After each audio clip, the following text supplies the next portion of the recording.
Orphan First Kill is the prequel to Orphan, and we are back into the shoes of Esther, our adult posing as a child serial killer. And this is really intriguing, like it opens really well, but we are looking at Esther and we get to see how she actually escapes from Romania and comes to America, where her orchestration of escaping the mental institution is really intriguing, like it's really captivating.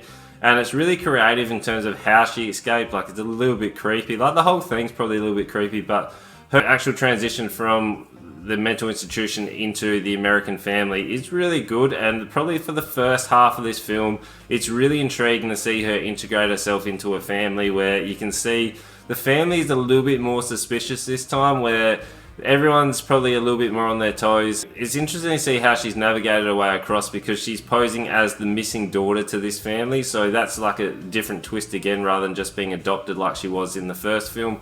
But seeing her come in and how the family are like really kind of accepting and really sort of pushing the point of her, like how she's going to integrate back in and what's happened when she's been away, and she just all of a sudden has these skills which they are like, yeah, really accepting of her, where the whole family dynamic and her just popping up and sort of stalking each of the family members and everyone else is really creepy. Like, she does a really good job, but the twist about the halfway point is so bizarre. Like, I'm normally pretty good at catching these twists, but this one it absolutely caught me by surprise. But unfortunately, once you learn the twist, it really gets rid of the whole sort of build up and the suspense for Esther and like anyone is going to become her victims. And that twist was just really off-putting. Like, it just really disengaged me with the entire movie after that. Like, I really enjoyed the first half, but after that it just got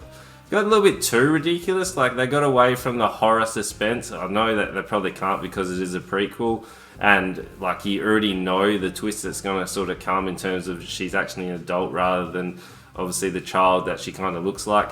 Where again, well, with that, like the first movie was in 2006, like there's about 13 years, and she has aged a bit, so she doesn't quite look like the 12-13 year old that she's supposed to be playing. Like, I know they're kind of, she is short in real life, but like they do force perspective. But for me, like, she looked a little bit too old for the part. Like, I know they wanted to revise her as the role because we have that nostalgia with her from her original role, but she just looked like she'd aged a little bit too much to be posing as the daughter, where it would have been nicer to see her like a little bit older in terms of going into probably like the older bracket, like the 15 to 18 range, and that would have suited her a little bit more. But yeah, like there are some really cool death scenes and there are some intriguing parts to this, but it doesn't capture the vibe that you're looking for in terms of those horror tropes that the first film had, and it just can't capture that same sort of twist. Like, this twist is just really bizarre and really shocking, because I guess they wanted that shock factor, where the other one was building suspense and it was just much better presented in terms of, you're like, oh my god, that's incredible.